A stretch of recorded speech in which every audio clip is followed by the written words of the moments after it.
You're very welcome. Mick Rooney, Radio Espial, episode 48. We're on now. Thank you to all the recent subscribers. RadioEspial.com. You'll primarily get us on YouTube. Look, complex case coming up this week. Let's get straight into it. You can see there, it's the case of Dean Roche from Kilkenny. Let's start with our case summary. On Sunday, March the 22nd, 2015, 31-year-old Dean Roche set out from his home at Hebron Park, County Kilkenny, Ireland, by taxi to travel to Ballyfoyle, a journey north through the county of about 20 minutes plus, I think 25 minutes. Dean Roche had travelled there to purchase a cheap car he had spotted for sale on social media. He reached the car seller's private property and after about an hour completed the sale and received the car logbook. After leaving the seller, he crashed the car a short distance away and headed back on foot in the direction he had come. Now, the events of the rest of that evening remain clouded in mystery as to what specifically occurred. What is certain is that several incidents of trespassing and attempted house burglary were reported to local Gardai that night, and an incident of a car stolen from the premises of a resident. Dean Roche was reported by witnesses to have been in the general Ballyfoyle area that night after 9 p.m. Later, a woollen Manchester United hat and a pair of runner's sneakers were found in searched fields. It has never been established if the runners belonged to Dean. Dean Roche was formally reported missing by his family 2 days later when he still had not returned home to Hebron Park. Despite extensive searches of the area over the next 3 years by skilled members of the Gardai forces aided by search and rescue teams as well as the army, also private searches by his family and friends, Dean was never found. 9 years have passed and the case remains shrouded in limited information released by Gardai and consistent local rumours and innuendo. The mystery of what happened to Dean Roche on March 22nd, 2015 lie embedded in the Ballyfoyle locale he visited that evening. This is one of the most complex and bizarre cases Radio Espial has ever covered with a timeline analysis. Timeline is slightly shorter for a reason. We want to keep the basic facts, and while respecting the views of family members, we must try to decipher what was most probable and what was least likely to have happened. Kilkenny man Dean Roche went missing on the 22nd of March. I'd like to say that whoever knows anything, just let me bring him home. Breaks my heart hearing my mother. The truth isn't being told. It's impossible for someone to vanish into thin air. It's after going on so long, we don't know how much longer it's going to go on for or what's going to happen. I personally don't think that Dean made it out here on his own accord anyway. Dean Roche was born in Kilkenny, Ireland in October 1983. At a young age, his mother Geraldine separated from his father and raised Dean and her two other sons, Keith and Eamon, on her own. The four eventually settled at Hebron Park. Life wasn't always easy for Geraldine as a young mother, but the household was always described by Dean's brothers as a madhouse of joy and fun growing up. By his early teenage years, Dean's passions were cars, engines, rollerblades and skateboards and music.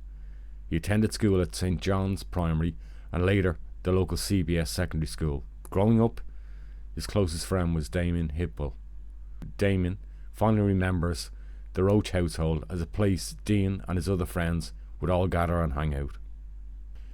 Later, Damien would be a critical and active campaigner to find his best friend Dean. By age 17, Dean began experimenting with drugs. It would be a shadow that affected the rest of his life and the relationships he had with family and friends. Dean did have periods when he seemed more settled, and for a time he had a girlfriend, and together they had a son Jamie. By his early and mid-20s, after separating from his girlfriend, he continued to actively help raise young Jamie. Father and son formed a close bond. But the shadow of drugs and ultimately a heroin addiction remained constant in Dean's life. Together, with periods of rehabilitation provided by local services and supported by his mother Geraldine.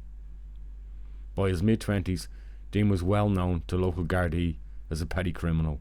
While not considered violent in any way, his activities all went to support his drug habit.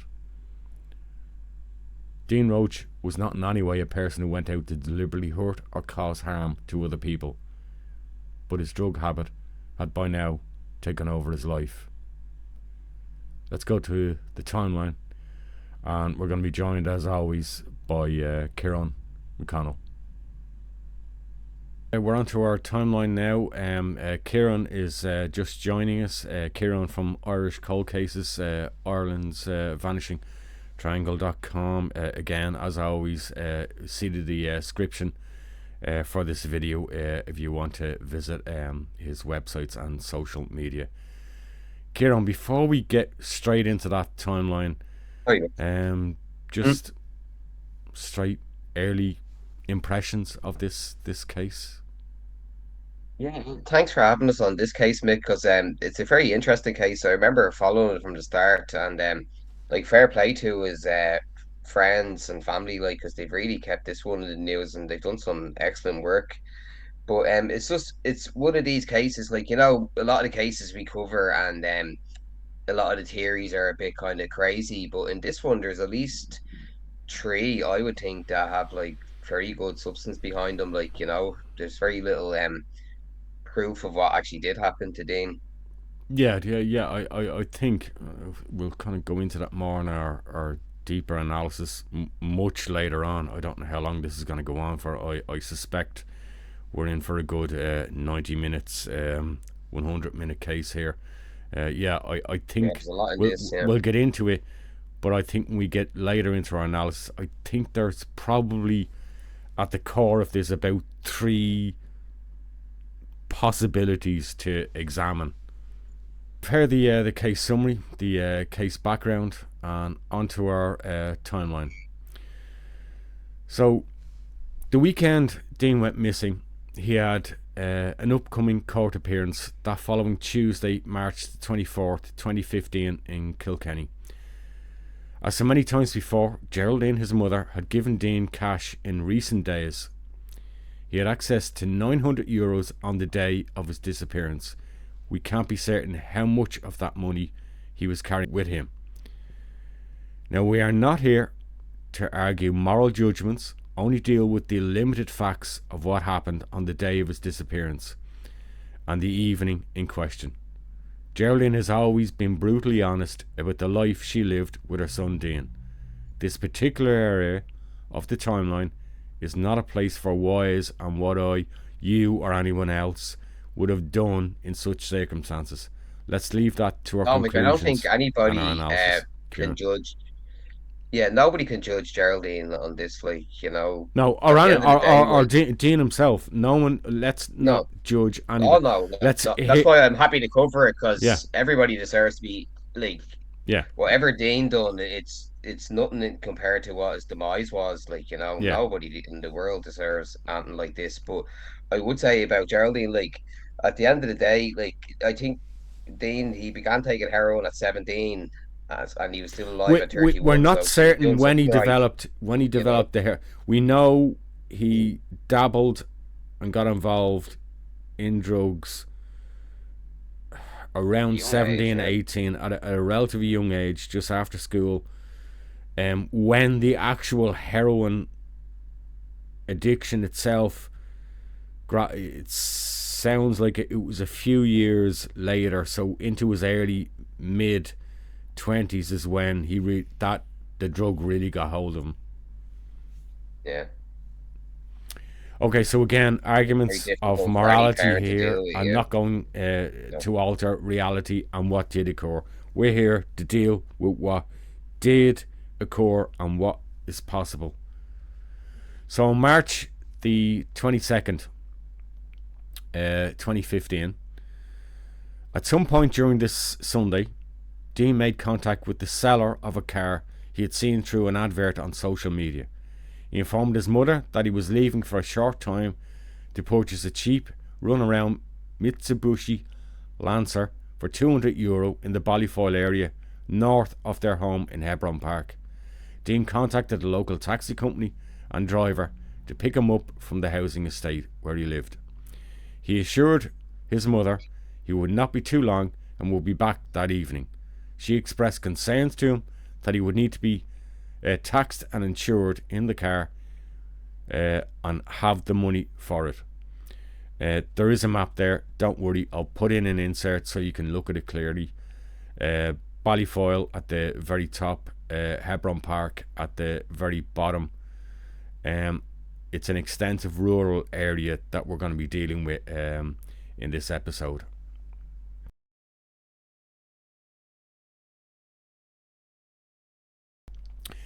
Now at 5:06 p.m. on that Sunday, Dean is collected from his house by the taxi driver and begins the journey to the seller's address he has been given in Ballyfoyle. It's a remote farmland area on winding, narrow roads. It is a taxi service he has used before. Now around 5:45 p.m, this is approximate, Dean arrives at the seller's house. What begins is a whole train of curious circumstances related by the taxi driver and the seller later to Irish Gardai, the police, in witness statements and to the Roche family themselves.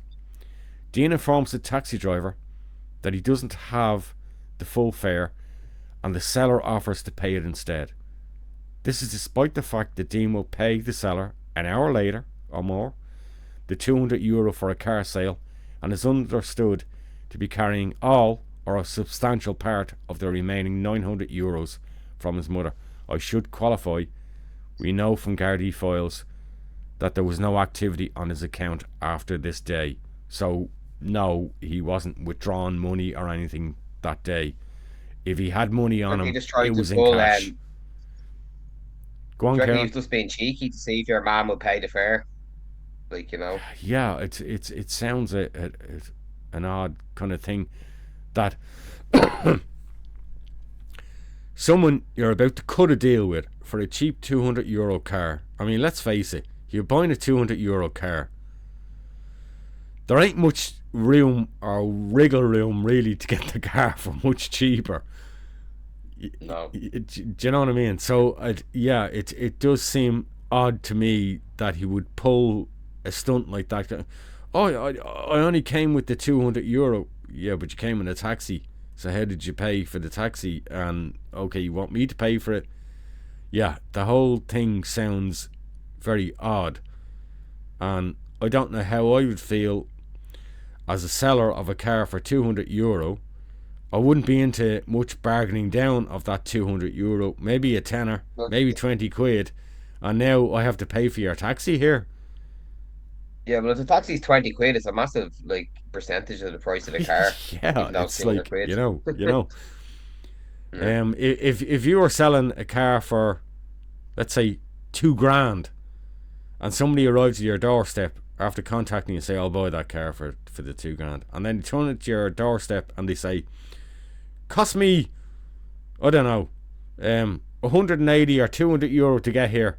I'll buy the car, but will you take that off the price?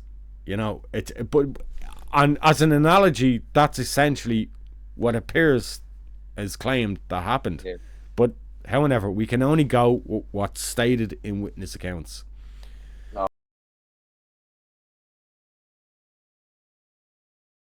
It's just one of the few odd things that will pop up. Yeah, and by God, there's more of them. Here we go. Get on the roller coaster. It's 7:10 p.m. Dean and the car seller, after chatting for some time, conclude the sale, and Dean Roche signs the logbook registration slip at the bottom of the certificate for change of ownership. I won't go into it. I know we have viewers all over the world, but on an Irish cert, there's a little slip at the bottom, and if you're changing ownership of the car, your log certificate details, you'll sign it, fill in the details of the new owner, get them to sign it, date it, and then boom, it's sent off to the motor taxation office, and officially they process the change of ownership. Usually, you know, it's the seller that does it, but that's the normal protocol for the exchange of ownership of a car in Ireland. Required the original owner of the car to process and send a notification of sale to the motor taxation office. But for whatever reason, the seller gives Dean the logbook, leaving him to complete this process. That's always a dodgy thing to do. Let's say the person gave you a check, gave you cash, and the cash was dodgy or fake. You've no comeback if you've just handed over the logbook to the person. You don't know ownership is being transferred until unless you know the person sent it. And again, this is referred to in statements, and I want to emphasise, this is not like Dean walked out of that house at 7:10 p.m. I own that car. This maybe in his mind he thought he did, but hey, officially, that seller still owns that car. No one is aware that that car has been sold. Nothing official has been processed. The seller and the owner of that car remained the seller on that evening. Don't give me nonsense about, Dean owned the car. Dean did not own the car. Anything recorded, registered, chased up by the police would have found that seller as the registered owner. It's not like something you go in online and boom, it's done in a second. That's not the way it works. It's a process. It's sent off in the post, or you have to bring it into the motor taxation office. The owner of that car that night was the seller. End of. Regardless of what money was handed over. At 7:20 to 7:30 p.m, circumstances move from unusual to bizarre at this point. A woman close by to where the seller lives sees a man on her premises. In two conflicting statements, she will give slightly different accounts. That a man was looking in her house window to a man that was actually just in the yard of her premises. She alerts her father in the house, and he confronts the stranger in the yard, asking what he's up to on the property. The daughter and father will later identify Dean Roche as that stranger in their yard. A man matching Dean Roche's description and wearing a red hat. We'll come back to that red hat. The stranger, and we can only assume from witness reports that this is supposedly Dean, informs them that he has crashed his car a short distance down the road, has hurt his mouth, and the car is in a precarious position at a bend, that he cannot recover and start the car. Essentially, when the Gardai found the car airbag had deployed, and when that happens, it renders the car electronically immobile. The father in this house, in the neighbourhood house, offers Dean help, but Dean declines. I think he even suggested that, look, I'll give you a run up the road, I'll bring you back home if you need to, and you can't get up there. But Dean says, no, my brother's on the way to pick him up. A whole chain of events is beginning for that evening on the nearby locals of Ballyfoyle. Now, I want to say, if I haven't mentioned it in this timeline, Dean has two brothers. Keith, I think, was the oldest. Eamon, I think Dean was in the middle, and Eamon was the younger. We know from records, Keith, Eamon, no phone calls. No such exchange happened. Oh, will you come and pick me up? I've crashed a car and you need to come and get me in the park area of Ballyfoyle. No such phone call occurred. So whatever Dean told the neighbours doesn't appear to have happened. There's an insert coming up here, and this is a short video. It's literally a short video. I mean, it's seconds long. So you can pause it if you want. And this is the Mitsubishi Lancer.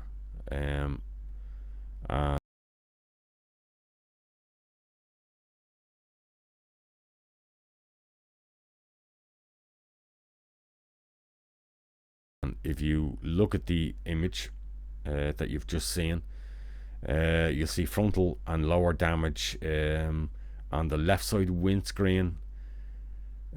Looks to be also damage on, one would assume, though we can't see it from that side, in the recovered yard of the Gardai enclosement, that there is wing damage on the other side that you can't see on the left side. Best of condition. Yeah, and that car is not in the best of it is a fucking banger. And it's consistent with an impact with terrain while driving on the left side of the road. I will note, we'll come back to this later, the car appears to be grey or silver. Now, this isn't a great image, but it's certainly, I would at least concede, a light coloured car. Now at 8 p.m. approximately, another neighbour in the same Ballyfoyle area notices that his wife's car is missing. Different car. From the garden driveway. He immediately gets into his own car and leaves in the direction of nearby Muckalee. He discovers his wife's car parked up a gateway just down from his own house. Over the coming hours, he will recover his wife's car and he returns home. At 8:40 p.m, by now, the above witnesses, some of them that you've heard from, are starting to inform local Gardai of their experiences that evening. Other neighbours are reporting a stranded and crashed car.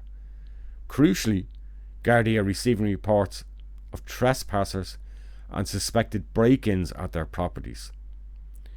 That someone had not only been on their property, but in some cases within their houses. They were the witness reports. We can only go on that. Gardai by now are arriving at the crash site of the Mitsubishi Lancer to isolate it, recover it, and identify its owners.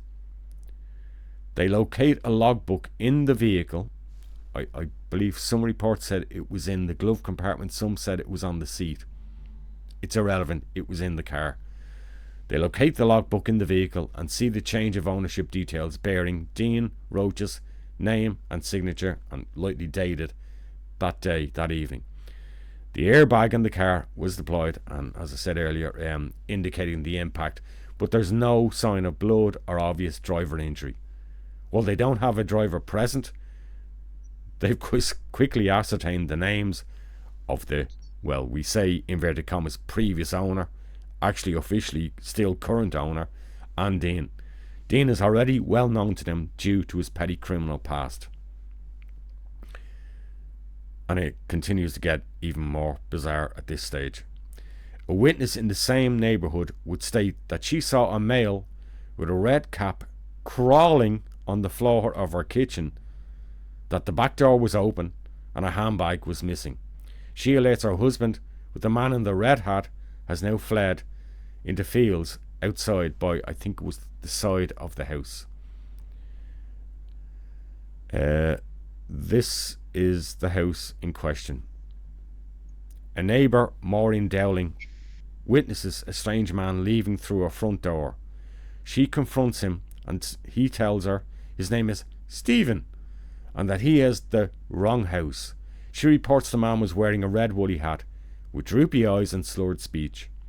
When the man left shortly after, she heard the sound of a car screech to a halt at a gate in the house, and a male voice shouts, "Get the fuck in, get in, get in," and the light coloured or silver car sped away in the direction of Castlecomer and Mullaghey. At 9:45 p.m, Maureen Dowling will state to Gardai that she also found a fence broken and there was a dog alert alarm was sounding at this time.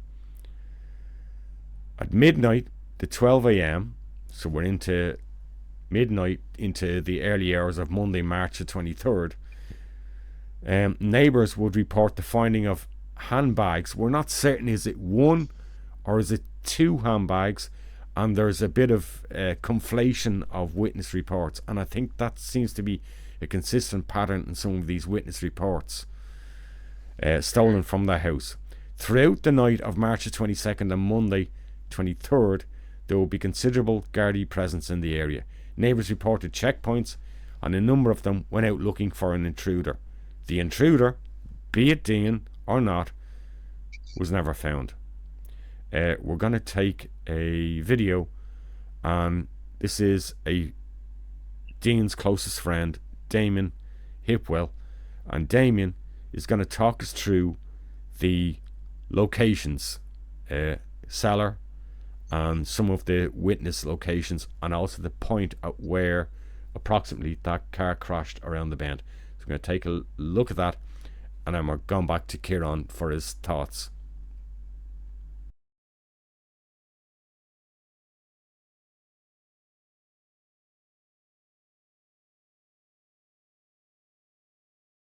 Now we're out in the park, Ballyfoyle area, Ballyfoyle, County Kilkenny, and this is the house that Dean drove into with the taxi to buy the car. So he drove into this house here, came from this direction in the taxi, drove out here, drove into that house, bought the car, drove out of here and drove down to the end of this road here. As you can see, that bend, just around that bend, Dean crashed the car. And this is where the story becomes really unclear, because we know he crashed the car and made his way back, and Dean made his way along this road, we're assuming on foot. This is Maureen Dowland's house. This is what we believe is the last person to speak to Dean alive before he went missing. Let me try and run through it a bit here now.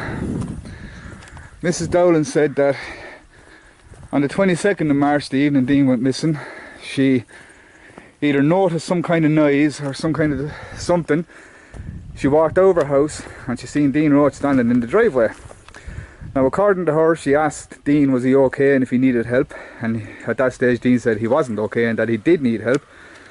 So Maureen told us that she turned around and went in to get her phone, but when she came back out, Dean was gone.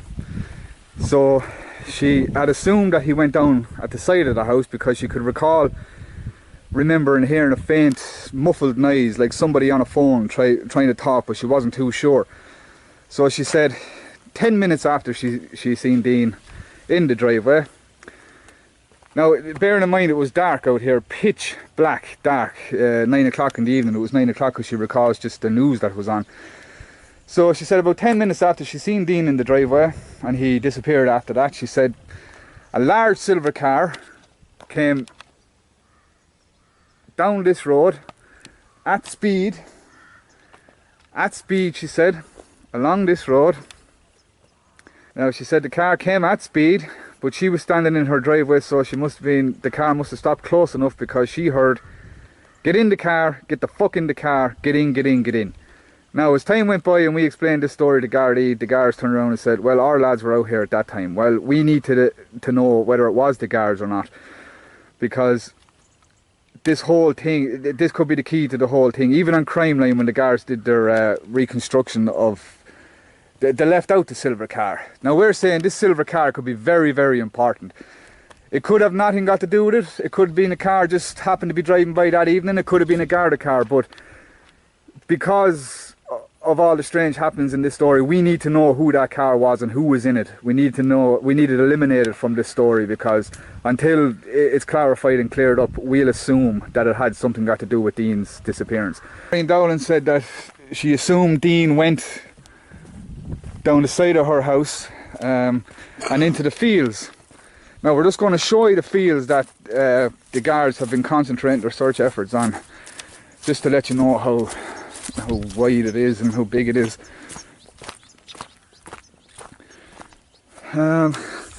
According to the guards, Dean was seen by locals in this field on the evening he went missing. Now, we want to know what locals there were. Who were they? Was it a definite sighting of Dean? And which way did he seem to be running or going? Because the guards seem to be concentrating all their efforts for a very long time. I'm just going to try and zoom this in. All along that area there is an area known as the Glen. Now, there's a big drop. If you were to run from here straight through down to that gate, there's a 20-foot drop down into it. So we've searched that area ourselves many times. Now, according to the guards, every farmhouse and every hen house, whatever you want to call it, has been searched out in this area. But we tend to not believe them because we weren't present on many of the searches. We were just told the searches were done, weren't notified when they were being done. That Dean was last was, and it's quite a big area, okay, but you're kind of thinking after 18 months, if he was still lying out here somewhere, that they would have found him. That's Mrs. Dowland's house. We're kind of nearly on the level of where her driver and her front door would be. So again, she's saying the large silver car went flying by that direction and stopped very, very suddenly up there, enough so that she could hear the screeching halt, as she described it. After that video, where are we? Your thoughts now? Now we've already compacted a hell of a lot in there. Yeah, no, but you kind of have to because it was it's fast moving, isn't it? But Yeah.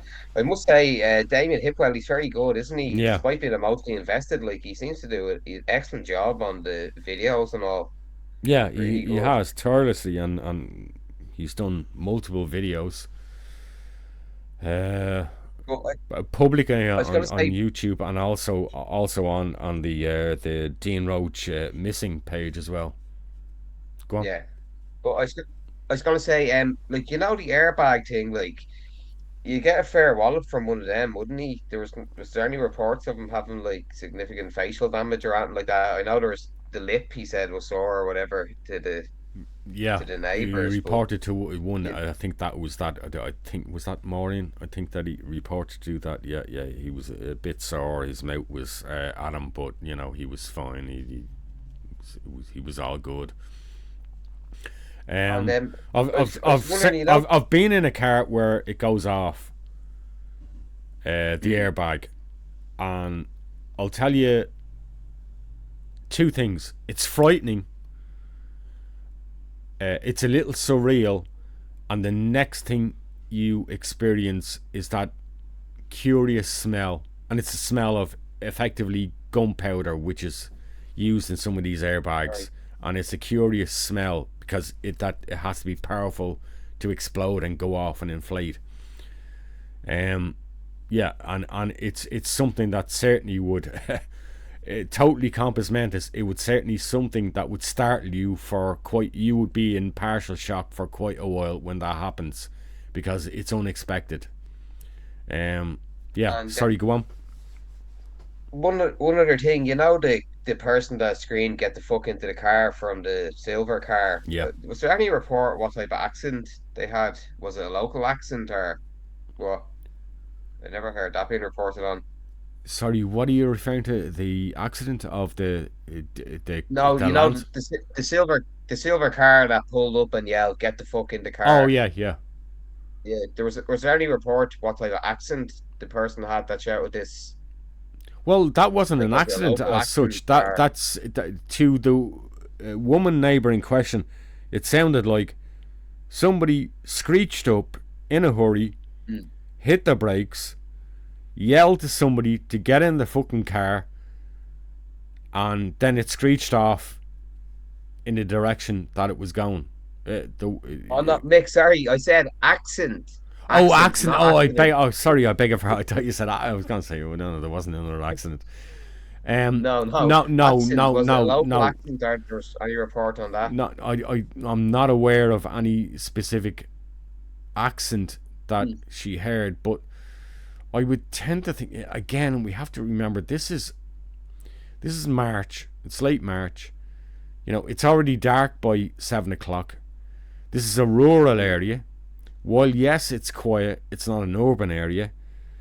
The expanse of houses in this area, this isn't your typical 3-bedroom house, terraced house where you're next to another neighbour, there's distance here involved, and I would think it would be very hard to pick up very specific accents, particularly when if somebody's shouting something to someone else over a distance, it's going to be very hard to pick up an accent. Because when I was researching Ballyfoyle, the area is it's very targeted by burglary gangs, particularly from Dublin. The story in that itself. As are a number of areas in Places like Yeah, Wicklow, surrounding Kildare, Dublin. Carlow, Kilkenny, Meath. Meath, you know. Yeah, it's not an uncommon thing At for all, no. people who have not well-meaning ideas to enter that area and get up to mischief and criminality. So it Yeah. wouldn't be, and of course we also have to remember, in the last 30 or 40, 50 years, these are areas as well where people resident in those areas are not necessarily originally from those areas. They could be from Dublin, No. they could be from Belfast, they could be from, so Yeah, that's the other aspect. It doesn't and then necessarily mean, also going back 50 years, these areas weren't as accessible, but now with motorways and all, yeah, you know, and down there you in just 2 hours off the from motorway, Dublin, you can no get problem. access to Yeah. these areas, a lot quicker than you used to. Okay, now some of this information, a lot of it, was never passed on to the family on the morning after Dean disappeared. So in the aftermath of this case, we're dealing now more into weeks, months and years. I said from the outset that this was a complex case with many moving elements on the night of Dean's disappearance. The initial ground and aerial search across the 3 years, 2015 to 2018, very extensive searches were undertaken to locate Dean in the area he was last seen in Ballyfoyle, Kilkenny. This included Gardai members, waterway searches by sub-aqua teams, the Irish Army, mountain rescue teams, the use of ground and sonar equipment, as well as private searches conducted by Dean's family and friends, and in particular Dean's close friend Damon Hipwell. Some of the family searches were supported and coordination provided by Gardai, and some were just impromptu and didn't have the support of the Gardai or presence of them. In April 2016, Dean's case is highlighted on RTE Crime Call, but there's very limited details are released and specifics on the case. So let's take a look at that episode.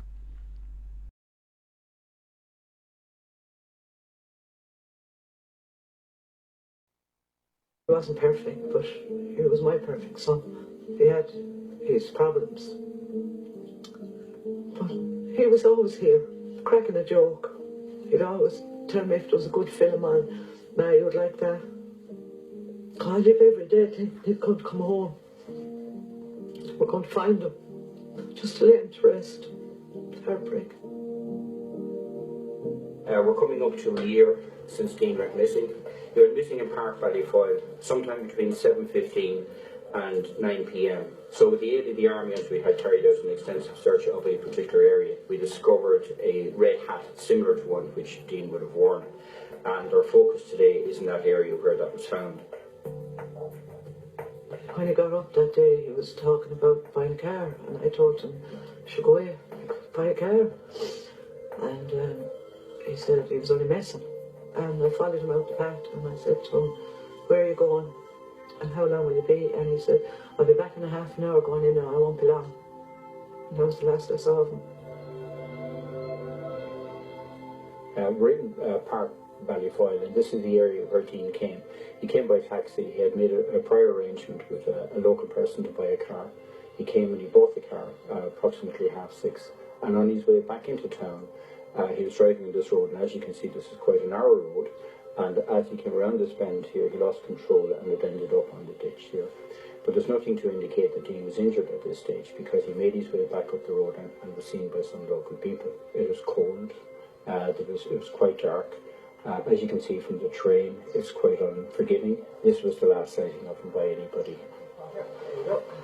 This particular search today, because we're searching a ditch area, we would be using strimmers, slash hooks, because there's thick undergrowth in it.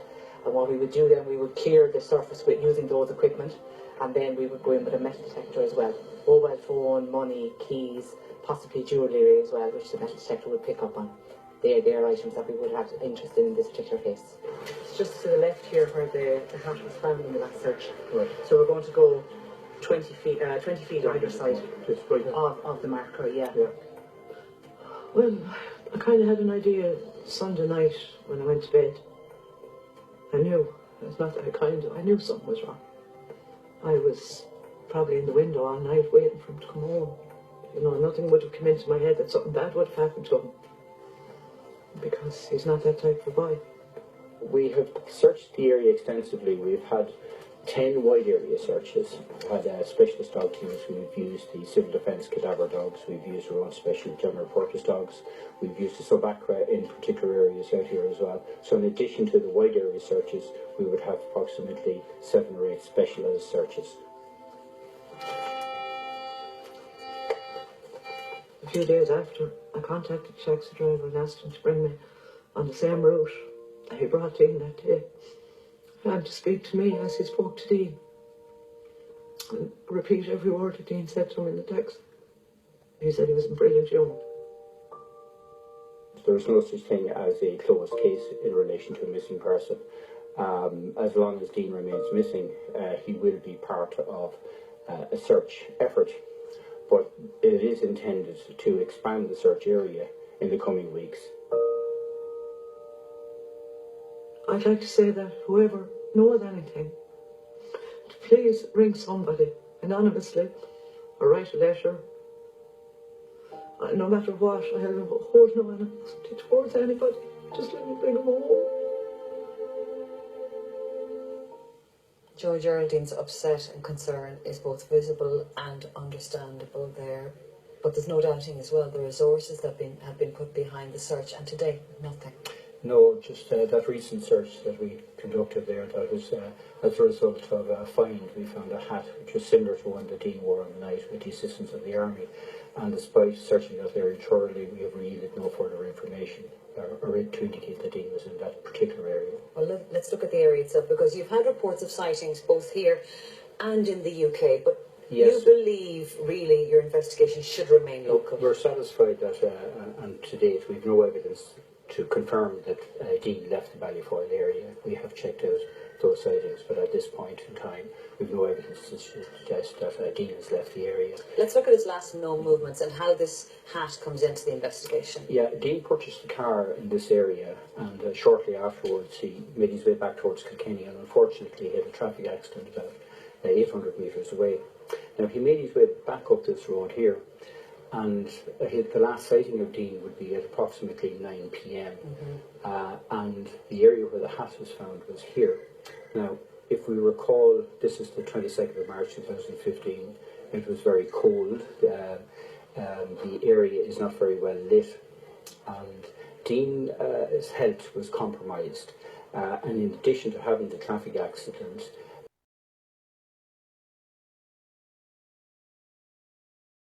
Now in March 2018, after an extraordinary life of devotion and support to her family, Geraldine Roche passed away after a battle with cancer, aged 59, on Wednesday in Castlecomer District Hospital, County Kilkenny. She had one wish, that she was not to be laid to rest until Dean joined her, that she would simply have resolution, not vengeance, but answers over justice, and bore no malice to whoever was involved in the disappearance of her son, as long as they came forward and revealed where Dean lies. She was cremated, and her ashes are with her 2 remaining sons, Keith and Eamon, until the day she gets her wish. We're going to take some inserts, and if you want to fast forward, I don't think you should, in fairness, because you're listening to the families now and in their words. But this is quite a lengthy piece. It's going to be a 20-minute piece. It's primarily audio. You're going to hear from Geraldine before she passed away, and you're going to hear from Eamon, the youngest son, and you're also going to hear from Damien himself, Damien Hipwell, the best friend and organiser of much of the private searching for Dean. And let's take a listen to that. When we come back, we are then going to get into our final and important conclusions and case analysis of this. So please stick with it and give it a listen, and give the family and their words a listen. Well, Dean left the house to go to Ballyfoyle to buy a car, and he got a taxi from our house and he said he wouldn't be long, and I never saw Dean again. And had he arranged to meet somebody out in Ballyfoyle to buy a car? He saw it on, I don't know what these things are, Facebook or something, and he gave the address to the taxi driver, but he didn't know the person that he bought the car from. And he hadn't made an appointment or anything to see this person on the day? No, he rang him to meet him, to tell him he was coming out to look at the car. And what happened then out in Ballyfoyle? The taxi got Dean to Ballyfoyle. You have evidence of that? I have, because the taxi driver, I know him. Dean bought the car? Dean bought the car, as I know, and it travelled not far from where he bought it down the road, and the Gardai said crashed, but I don't think it crashed. What do you think happened to the car? I think maybe there was a technical fault with the car, and it came to a halt. Now, in terms of the car, how much was the car? Oh, the car was only about €200. Okay. It was an old banger of a car. So he was only looking for a kind of a runaround car for the locality? He was only looking for a runaround, yes. So, Geraldine, Dean then never came home on the 22nd of March? No, I found it strange that there was a lot of Gardai, I believe, in the area, and the Gardai would know me on account of Dean's habit. And I was very annoyed and upset that they didn't ring me when they assumed that the car was crashed and that Dean was the owner of the car. Now, I suppose, would the Gardai have known at the time that Dean was the owner? Dean wasn't in the car when the car was discovered? No, but Dean had the logbook was in the car and his name was on it, so they would have known straight away. Okay, so the logbook name had been changed the minute he bought the car? Yes, his name, that was in the car. So, Geraldine, that was the 22nd of March. When did you decide that Dean wasn't coming home? When did the alarm bells start ringing for you? Well, the alarm bells started ringing that night, but I assumed that Mr. Dean was caught, of course, driving the car with no tax and insurance. So I said I'd let him suffer on, because I wouldn't have wanted him. And when I knew he was going to buy the car, I told him that if he did, I was going to ring the Kilkenny Gardai and get him arrested. So you didn't want him to buy the car? No, because he was not. He was a fabulous driver, but he had no tax and insurance, so I wouldn't have wanted him in a vehicle. And had he the money for the tax and insurance? To be honest with you, he had, but there was no way he was going to spend it on tax and insurance, and I'll be honest with you. So you would have discouraged him buying the car, but he went off anyway? He went off anyway, as he had done before several times. We don't always listen to our mother. No, he wouldn't listen. Okay. It was too late. So Dean didn't come home that evening, and then you had come to a conclusion that maybe he had been apprehended by the Gardai. So I said I'd let him suffer on. So 2 days later then, when I knew something was seriously wrong, I went and reported Dean missing. I went to Kilkenny Garda station, and when I went with my oldest son's daughter, and when I went to report him missing, the guard on the desk at the time said to me, "Sure, he's not missing. I saw him Sunday in New Park." So I walked out of there. I was just horrified. That evening I was out walking the dog just a little bit in the park, and I saw a police van coming into the estate. So I walked over and I knocked on the door of the police van, and a Garda, and I told him everything, and I said, "You probably won't take me seriously either." And he said, "Yes, I will." And he took out his notebook and he took down everything, and then from there on they regarded Dean as a missing person. The Garda that you met in the estate whilst walking the dog took the matter seriously, Yes. You felt? Yes, he did. Had Dean been away from home for a couple of nights before where you didn't know where he was? Oh no, Dean would never stay away from home. If Dean was going off and he was going to be late back, he'd tell me, but I'd know where he was going. But he'd never stay away from home, never. So once they recognised that he was a missing person then, Geraldine, what happened then? Well, the Gardaí had helicopters out and cadaver dogs, I've been told, and the army searched all of Ballyfoyle, and I myself and Dean's friend Damien Hipwell organised searches, and we couldn't find no trace of Dean. Dean would never go away. He didn't even have a passport. He wasn't the type of a person that wanted to be away from home. He's not like my other sons. They go on holidays and places, but Dean would always stay at home. He was a home bird, just like me. The money that Dean had on him that day, where had he got that money from? He actually got it from me. Nobody like the bank of mother. No one like his mother, no. Dean would have been very religious. Now, you mightn't, anybody that knows him mightn't think so, but he was very religious. Like when he was small, when the Angelas were on as Keith, if they didn't bless themselves, I'd give him a clip in the ear. So I actually saw him teaching his son, Jamie, when the Angelas is on, you bless yourself or you'll get a clip in the ear. So, he always carried holy medals with him and things like that.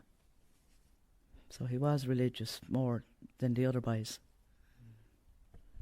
Were you proud of Dean?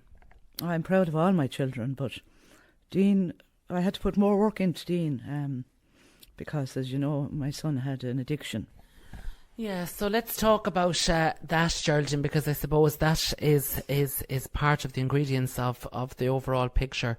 Dean, as you said, had an addiction. Describe to us how this addiction started or when it started. Well, I'm not sure when it started. He was probably 17, 18. And I didn't know for a while. And then I began investigating his room and searching, do you know what I mean? And I'd find things and I wouldn't have a clue what they were.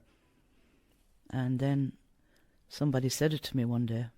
I was actually at a wedding, my next door neighbour's wedding, and I was talking about Dean, and I was talking to somebody and I said, I think Dean is smoking hash.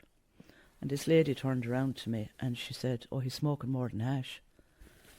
And I thought that wasn't a very nice thing to say in the middle of people. But then I discovered later that he was on the heroin. Well, it got worse because he'd be looking for money, you know. And I'd say to him, Dean, I haven't it. And eventually I'd give in and give it to him. He had a bad heroin addiction. And where did you get the money from, Geraldine? I was working at the time, doing little odd jobs or babysitting, and I'm very good with money. So I gave him what I could. But he'd come along and he'd pay me back on Wednesday. And I could be in the kitchen then Friday night, and my brave Dean would bowl down the stairs. And I'd say to him, before you ask now, Dean, you're not getting it. And he'd say, can I have a loan of €40? That's the way it was. You knew what he was getting this €40 for then after the time? Of course I did, yeah. I knew what he wanted it for. And why did you give it? But sure, I didn't want him going out stealing. I didn't want him doing wrong to other people. So I thought by giving it to him, that he wouldn't do wrong on others. Because I wouldn't like it to be done on me. So you were containing the problem? I was. But I got him into clinics. But sure, he was home before me. What was he like on drugs? He was good. He was quiet, mellow, as he'd say himself, mellow. Did you ever discuss the drugs with Dean? Oh, I sat down several times because his appetite was gone. I'd say to him, look, you have to pull yourself together now, Dean, and just give it over. And he'd say, I will, ma, I'll make you proud of me one day. But sure, I knew it was all just to keep me quiet. Was he ever aggressive? Oh, God, no. Never. Never. No, never. Dean would never be aggressive. He was kind. He might give you an owl, you're an owl, you know what, if you didn't give him, you know. But he wouldn't, that's the most he'd do, you know, say it. He'd never be aggressive, no, never. And what happened, Geraldine, if you didn't have the money? Well, sure, Did Dean do anything wrong when he was on drugs to other people? Oh, I'm sure he did. Breaking and entering and things like that. As lots of young lads are doing. I mean, I didn't condone it, nor I don't, because I know what it's like. My house was broken into 2 or 3 times, and I didn't like it one bit. I remember one time I got up in the morning, and my television was gone, and then I looked and my jewellery was gone, and I'd noticed bits and pieces, and then even half the freezer was missing, and whoever had broken in had sat down and had something to eat. And I rang the Gardai, and they were very good about it, and they caught the chap, and his mother came to me and begged me not to prosecute him, and I didn't. Do you regret that? No, I don't regret it, not prosecuting the young boy, no. Did anybody ever show Dean that remorse and that motherly concern? I don't know that now. Did you ever make such a plea to somebody else? No, but if Dean had done anything wrong, I always told the Gardai that I would pay anything back that he had taken. I've always said it to the Gardai, and how sorry I was to all those people. But you didn't do it. I know I didn't do it, but my son did it. But you didn't rear him for that. I know I didn't rear him, but I was responsible for him. I felt I was responsible. And if he was here today, I'd still be responsible for his actions. That's what a mother is supposed to do. Was he a kind boy? Oh, he was very kind. He was always at home. And if he went anywhere and he wasn't back by 11, he'd ring me. And if he went anywhere to buy his fix, I might often get a phone call, I'm such a place, ma, have you €60? And I'd say, what do you want that for, Dean? I have to get a taxi home. And I'd say, yeah, come on, I'll pay it. And I did. Was he buying his fix in Kilkenny? Sometimes, and further, he'd travel to Carlow or Dublin. And that's why he bought that car that day, to go to Dublin. Is there plenty of heroin in Kilkenny? Oh, I'd say there is. I'd say you could get a bag of heroin quicker than you get a sliced pan. Did Dean sell heroin? As far as I know, never. No. Did he get anybody else hooked on drugs? No, never. No. Did he introduce drugs to any of your other sons? Oh, God, no, never. No, it was only himself. What kind of company did he keep? He didn't keep much company, really. He'd mingle with the boys, the boys that were on the heroin in Kilkenny, but he wouldn't. He was more of a loner. Do you know what I mean? He had one good friend, Damien Hipwell, who's not on drugs. That's the boy that's helping the search for him now. Apart from Damien, there wasn't nobody else. Just acquaintances that he might meet and go to squats or wherever they went to do their whatever, smoke their heroin. Did they ever do it in your house? As far as I know, no. Dean would do it in the shed. I did catch him once in the bedroom, and I gave it to him. What did you say to him? Well, he tried to deny it first, Edward. And I said, you were doing it. And I said, my tin foil is gone out of the press. And he kept denying it, and then he admitted it. Because if I stuck the tin foil up in the roof, he'd find it. What did he use the tin foil for, Geraldine? I think you put the drugs on the tin foil, as far as I know, and heat it and smoke it then with tobacco, as far as I know. I don't know. I'd never seen him doing it. In total, up to his disappearance, how many years do you believe he was on drugs? I'd say he could have been on 7 years or maybe more. Talk to us about the help that Dean would have received over the years. You said you took him to several clinics. Which clinics did you take him to? Well, he was in Coonwira, and he was in Ashling, and he was in the Rutland Centre in Dublin. How did he end up in those, Geraldine? I got help through, it's a place in Kilkenny, I think it's called the Blue Door, and those people helped him. He got plenty of help. So you would have went to the services of the Blue Door and said that your son was on drugs. My understanding is that for him to kind of end up then in the Rutland Centre or Clonware or any of these places, that he himself would have needed to have acknowledged that there was a problem. Did Dean think there was a problem? As far as I know, Dean didn't know he had a problem. I'd say it to him and he'd say, yeah, and I don't think he realised he had such a problem. Did Dean think he was in control? Dean thought he was in control of everything. But I used to keep telling him that he wasn't. Since this interview, Geraldine passed away. We're thinking of her especially today on the 8th anniversary of Dean's disappearance. Well, her son Eamon is here listening to that, and Councillor Joe Malone as well, who's remained, obviously, Joe, close to the family, and you would have been in touch with Geraldine a lot at the time of Dean's disappearance. Eamon, you're very welcome, and I know it's very hard listening back to your mum. It is, yeah, hearing her voice.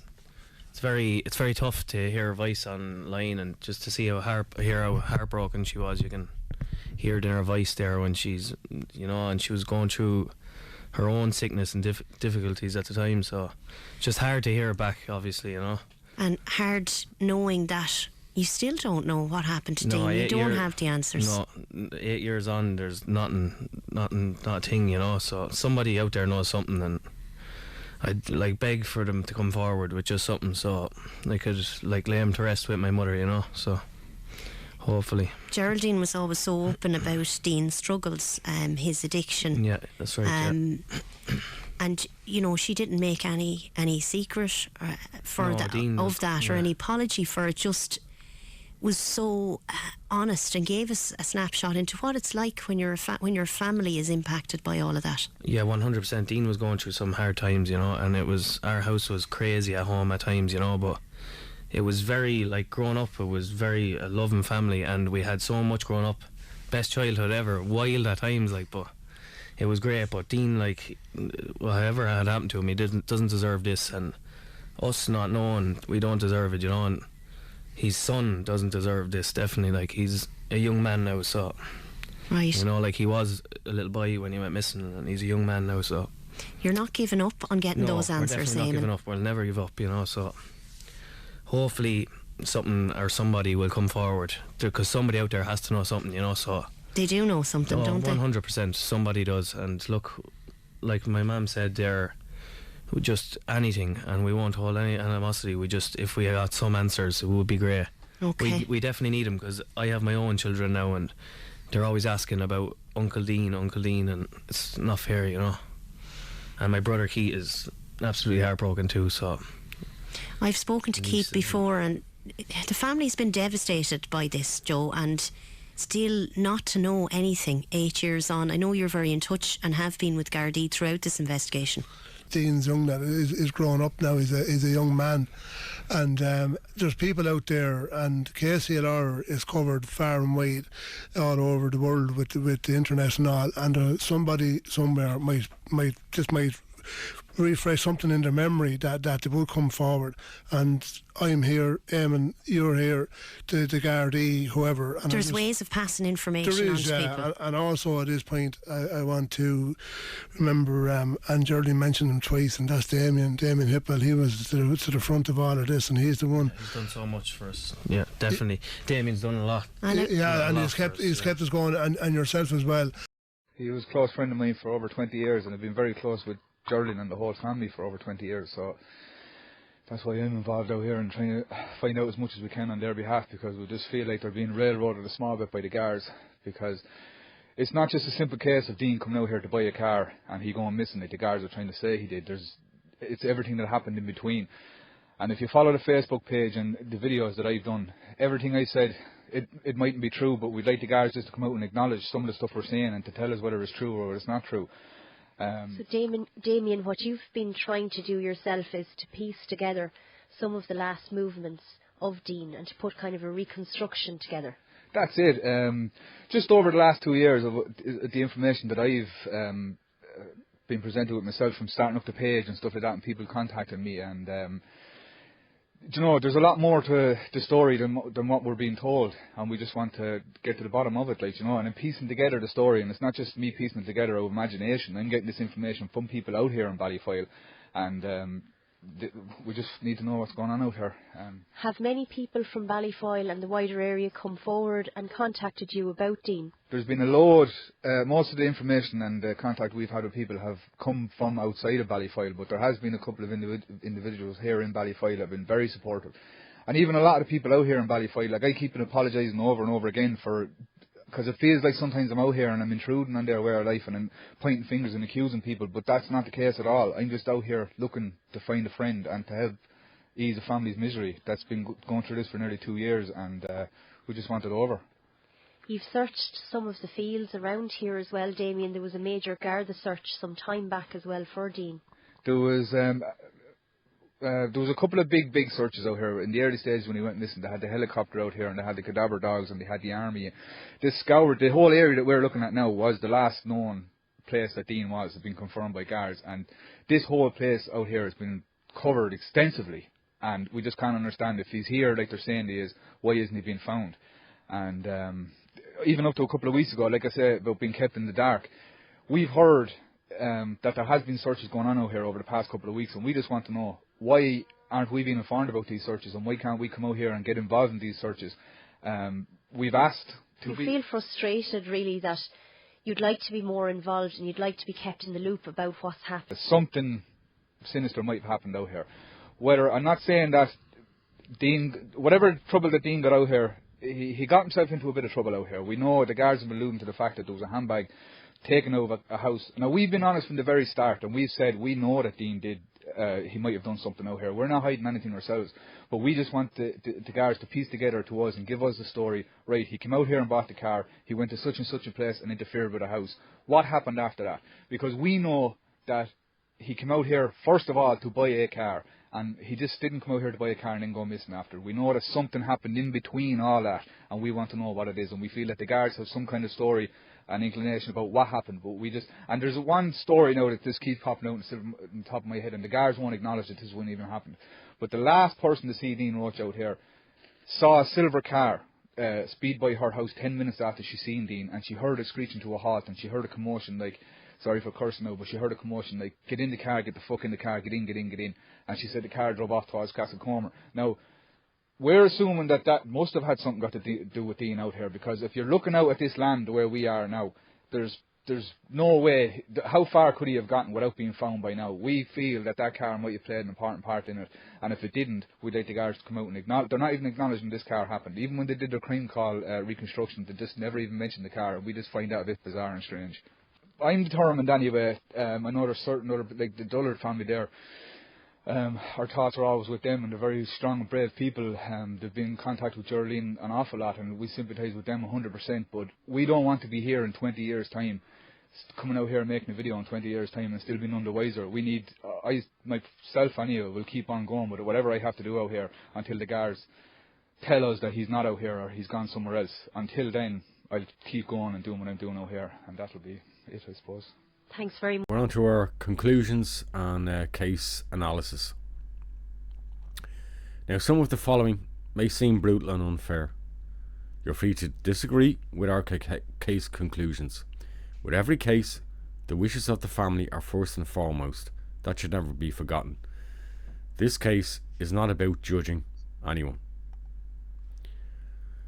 Most of the cases we cover on Radio Espial concern a missing person, a victim, someone murdered maybe, someone missing. It can be easy to afford empathy when someone is pretty, a high flyer, success in life, a Christian person of values, the retail worker, the librarian, the young dazzling college student with all the potential in the world, the talented musician, the adventurer or traveller in countries afar, the hard-working man and woman retired who disappeared, even the troubled with depression, but a bright star in our lives when we all find those moments to grasp it. To many who didn't know 31-year-old Dean Roche, he may not have seemed anything resembling the above. Time and history marks us. We don't escape our history or past. We become what we do, and others will judge us by that, whether they know us or not. Dean Roche was a heroin addict from a young age. It shaped every step of his life until 31. Jobs, relationships, and how people saw him from the outside, without really knowing him. His own judgments marked him to those who didn't know him. But Dean was also a son to his mother and a father to his young son Jamie. Dean had no history of violent behaviour, but I've no doubt some neighbours and strangers who came upon him as victims, as he had some, saw him simply as a delinquent and druggy scumbag. But that cannot be the reason not to ask, what happened to Dean Roche and where is he? Dean Roche likely had a scurrilous plan on the day he left his home in Hebron Park in Kilkenny. Once again, he had money and so often a short-term plan. He didn't have long-term plans. His own history had condemned him on a drug addiction wheel. Get the cheap car and get to Dublin to score a big heroin purchase. But things went tits up soon after Dean arrived in Ballyfoyle. He bought a banger and he got a banger. Deep down, I don't believe Dean ever thought that Mitsubishi Lancer was ever getting him to Dublin and back safely that night or later on Monday. It was a plan you didn't think through fully in the moment. Why exactly did Dean crash the car? Or why did he not call back to the seller's house, but instead he went to another neighbour's house? I can't speculate on that. I don't know if Dean carried any drugs on him that day. I can't speculate if Dean, happy he had the car, at or thereafter, took something that impaired him and his driving. Both taxi driver and seller reported clearly in their statements that when they interchanged with Dean, that there was no sign of impairment. But Dean didn't get very far. I think from witness reports, Dean Roche remained in the Ballyfoyle neighbourhood for at least some time, until at least 9 p.m. or thereafter. To suggest suddenly that evening there were strange intruders on properties and potential burglaries seems a stretch that suggests this wasn't just all a coincidence, and that Dean was somewhere else, merrily on his way to catch a bus, phone another taxi and head back home to Hebron Park. There was no next taxi or bus evidence or sightings. Are we to suggest neighbours in the area mistook Dean and his characteristics and hat for someone else? A hat, like any piece of forensic clothing found, is something the Gardai should have been able to include or exclude with DNA samples taken, but they did not disclose what tests, if any, were carried out on the hat or the runner's sneakers found. I still believe that there is enough evidence to conclude that Dean Roche was, for at least some time, in the Park Ballyfoyle area, moving through the fields that night, sometime around or after 9 p.m. So what are their most likely scenarios? Mick, could I just say something there, if that's Coach all right? Coach can. Thanks. Yeah, Mick. Just, when you look at all these missing person cases and you go through their day, you have to kind of think, like, fundamentally what's their aims for the day. So most people will be, they have to eat food, or that would be the most likely thing. So you try and see where they would have went to get food and so on. So, like, for an alcoholic, they have to get to the pub or off license or whatever. So Dean, obviously, his aim for the day was to get heroin. So, like, it seems a very strange way to go about it, that he'd go somewhere to get a car. Would he not just get the bus from Kilkenny just straight into Dublin? It's not so far, like. Yeah, it's a really good question. I don't understand. Let's be blunt. You're a drug addict. That 200 quid in a drug addict's mind could be spent better ways. Do I really need to spend €200 on a car to get me to Dublin, to drive to Dublin? But maybe in his short-term mind he thought, and I'll be able to go up there more regularly, up and down in this banger of a car. I don't. Maybe that was his thinking. But yeah, you're also thinking, why on earth would you spend €200 on a banger of a car that's probably not going to last you very long? Ultimately, you'll have to get it taxed and insured, as his mammy would have told him. And maybe that wasn't his intention. I'll just sneak out at night and get up and down. Yeah, but yeah, that's my that's thinking, risky in itself. Yeah, but sorry, Mick, I just go ahead. My thinking would be, you're a drug addict. Why the hell would you be wasting €200 on a banger of a car when you can jump on a train for whatever, €25-30 and get to Dublin, and for another €25-30 get back from Dublin with your stash, and you can save you save more than €100. I can't understand the thinking behind that. No, and also, like, Dean, he would have known, like, that if you're driving up to Dublin in a banger and the guards see that, they might just pull you in and want to see what's going on. And then you're a red exactly. You're a red flag on the map. Yeah, money or whatever. So he'd know that, you would think. You jump in a coach or a train, they're not pulling over trains and saying, "Here, we're searching us all. You might have heroin." But again, I don't know. maybe his thinking just wasn't clear. He had, like I said, I think Dean had very short-term, impetuous thoughts and really didn't think through an awful lot of this. So what's the most likely scenario?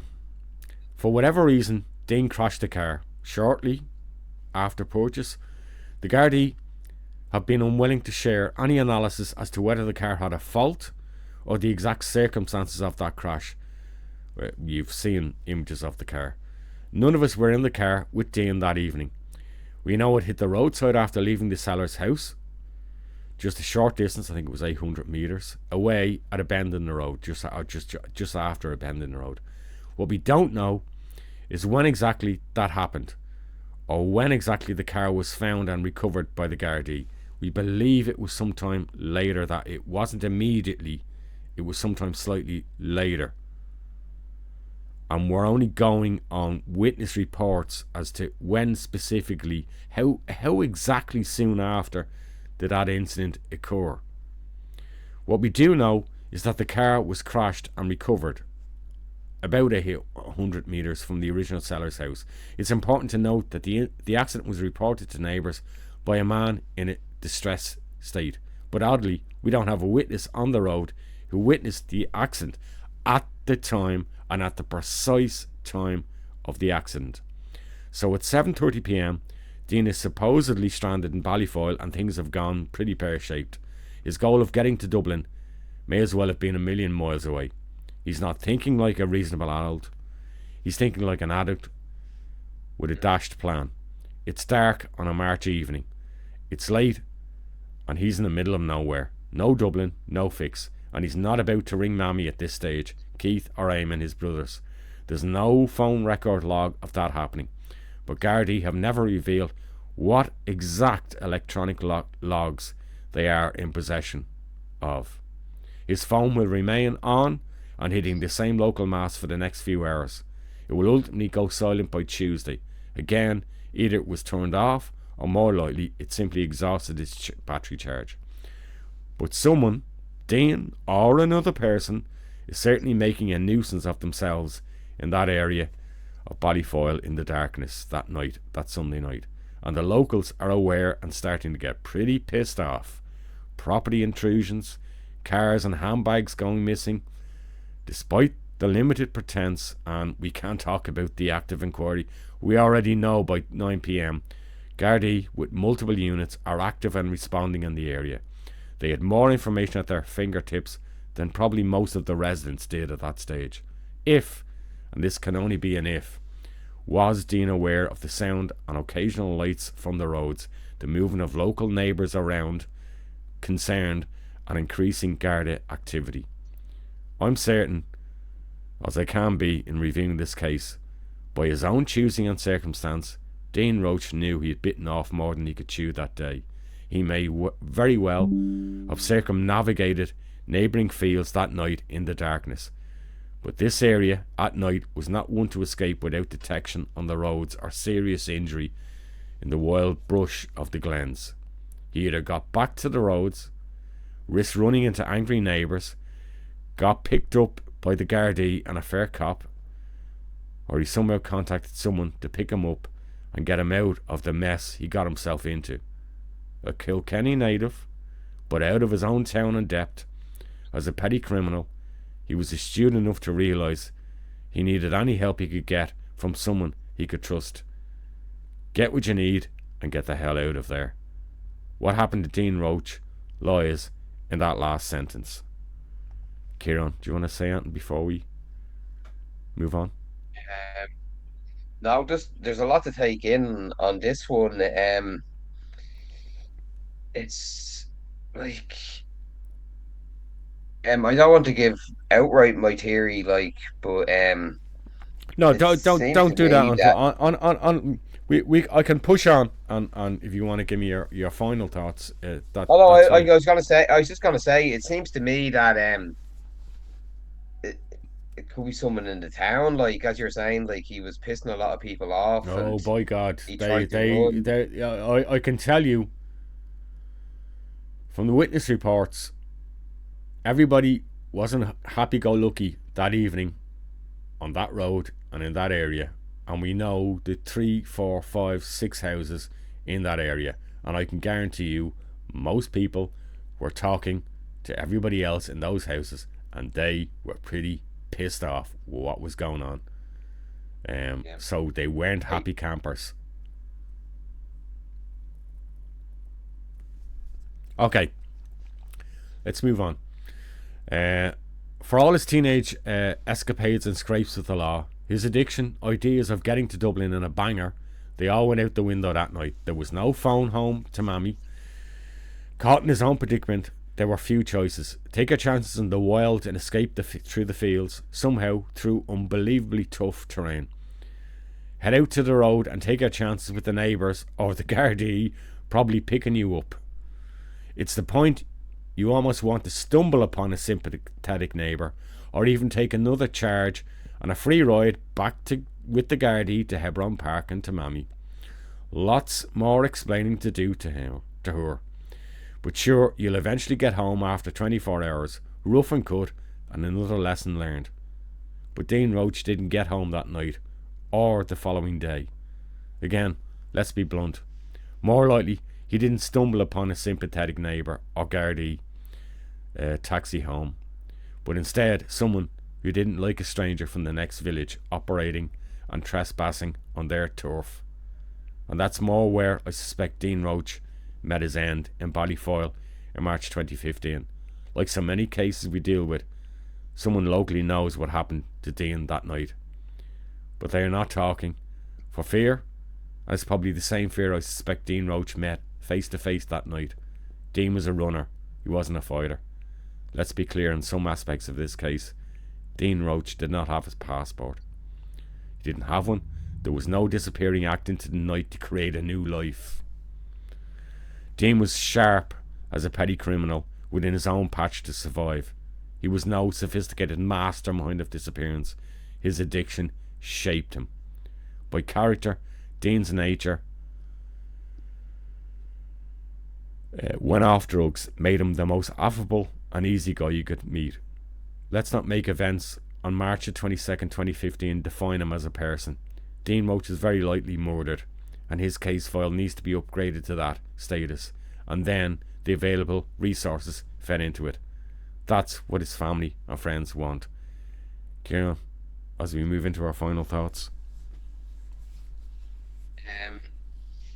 I know one of the theories was gone around that the guards picked him up and that they hit him a few slaps and it got out of hand. To me now, I wouldn't think that at all. It seems a bit far fetched, especially in 2015, and has that ever even happened in Ireland? Nobody's saying that could never happen or has never happened before, but how do you mastermind or deal with that then? Because effectively what we're saying is you've got a seriously injured person or potentially a body, and you're law enforcement. How do you, what are you going to do? You know, can't take him back to the Garda station, so you get rid of the body in a local area, and then you're into conspiracy theories. Then all these other law enforcement, aerial search, mountain rescue, all these other people, somehow they're in the oh, there's a body there, but don't look over there because, you know, there was a bit of messing around going on the other night and we don't want you to find that. No, it's a difficult one to buy into. And just going back to the thing, remember we were saying that obviously his aim for the day was to get to Dublin and to get heroin. Yeah. The second car that got taken, it seems very strange he would just drive that down the road and then leave it in the lane. On a short distance away. But And didn't crash it. If it's staying, parks it safely up and says, "Oh, thanks very much. That was nice. Lovely car. I'll just leave that there now. Thanks." I can't get my head on how you connect Dean with that and why he wouldn't went, well, hey, great, I've got another car and this one's even better. It's not a banger. And away, off onto the motorway, off to Dublin, way, you know, Thelma and Louise, we're on our way. The adventure begins. What did you say? He was at the first house buying the car for an hour, and then the car's already crashed. So, like, as soon as he gets into another car, he's booting to Dublin, I would imagine. He's out of there. I can even comprehend leaving the seller's house. Thanks very much. Lovely chat. Got me car. Logbook and all. Brilliant. Bang. Off I go. Hurling down the road. Oh, shit. I've had an accident. I can comprehend that. As good as driver as people claim. It's not out. It's I can grasp that. What I can't grasp is he comes back, starts prowling around neighbours,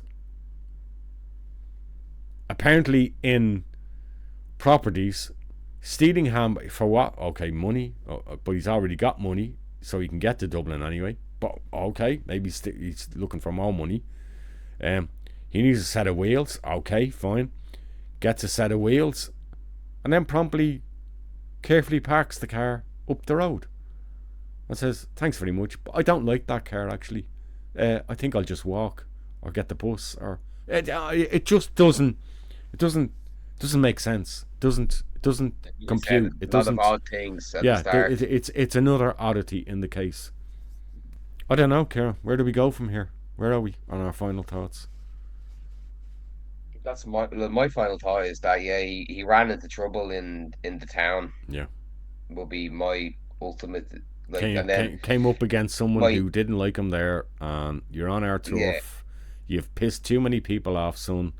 God forbid they went too far, and then it's now what the hell do we do? How do we get rid of this guy? What do we do with him, his body? Or we pushed it too far? Oh, damn it. I don't know. And then the other thing I was thinking, possibly, like, as you're saying, he was like seeing the sirens and he was running away or whatever, and then or maybe I just say it's something as Damien claimed in his videos in that area. Why wasn't his body that's the other conundrum in this case. If Dean is in that overgrown rural area, why wasn't his body found? But then, hey, look, hands up, we've covered cases where someone went missing and everybody's insistent, we've searched, he's not there, she's not there, that's the end of it, and then years later, body found. Oh shit, okay, how do we miss that? Maybe I don't know. So I don't discount that possibility that Dean is still somewhere in that area in Ballyfoyle, despite all the searches. That's a possibility I can't exclude either. No, but the last thing I'd say is go on. I was just going to say the last thing I'd say is good luck to his friend Damien Hipwell and all, like, you know, to just keep going, like, because fair play to him, like, it's brilliant. Yeah, that's all you can do. Again, this is another one of those cases where we'd love it. Maybe we should think about this. Maybe we should start covering cases where we can actually cover a case maybe people haven't heard about, that we can bring resolution and say, and this is what actually happened in the end. And so often we come to the end of these cases and we have our final thoughts, but we don't have a resolution. But then that's what we do in an awful lot of these, you know, missing and potentially murdered people cases. As you say, hopefully one day we're doing the update with resolution. And really that's what we do, because I always say these cases that we cover, you know, we'll always come back to if there's resolution and if there's a significant update on the case, we'll come back to them. And, you know, myself and Kieran, we've been doing this now, I think nearly together now, a year and a half. I was doing it previously. Easy, I think, I've lost count of the cases that we've covered, but we've yet to get to that point where we can come on, not smile, but go, do you know what? Thank God, here we are again, talking about this case again, and now we can tell you we have resolution. We have resolution for the family, and we have finality, at least with this case. Yeah. We've not Like, got you know, that when you far do, yet with a case. yeah, because I don't mean this in an offensive way, Yeah. but you know, when you do the conclusions, we don't really have a conclusion. No, Ultimately, we can you know, we can only offer the end the show or possibilities, whatever, or what's yeah. probable, what isn't probable, what might seem silly or far-fetched, and that's all we can do. But these, all these cases that we do, most of them that we do, they're open-ended, and I promise you, we'll come back to them when there's resolution and something occurs. But unfortunately, the wheels of searching and the wheels of resolution, sometimes they turn slower than we'd all like. This was a difficult case to cover. Again, thank you to Kieran. You're going, Mick. I know you worked long on this one. Yeah, this was a tough week to work through this case. You're going to hear more about this case in the next 2 weeks. In fact, you're going to hear more about this case next week, because if you tune in, if you have access to TG4 in Ireland, either terrestrially or online, I think it's Wednesday the 22nd, there is a brand new documentary, and you'll hear more from the family. You'll hear, actually, we didn't mention her, you'll hear from Sophie as well, who's connected to the family. You'll certainly hear from Damon Hipwell in that programme. I believe it was recorded in October last year. Again, a lot of these programmes, they're recorded months back. So look, you know, if you have time and you want to hear more about this case, and I'll be honest, you're probably not going to hear more than you've heard in this timeline anyway. But we'll see if anything new comes out of that documentary. It may be the last chance for any resolution. As always, thank you from me and Kieran. God bless, and take care of each other. It will definitely be a couple of weeks before we do another timeline, and as always, on the community page on YouTube, I'll update you on our coming features. This, Nick. Yeah, I need a rest after this. Take care. See you again, Kieran, and we'll see everybody else again soon.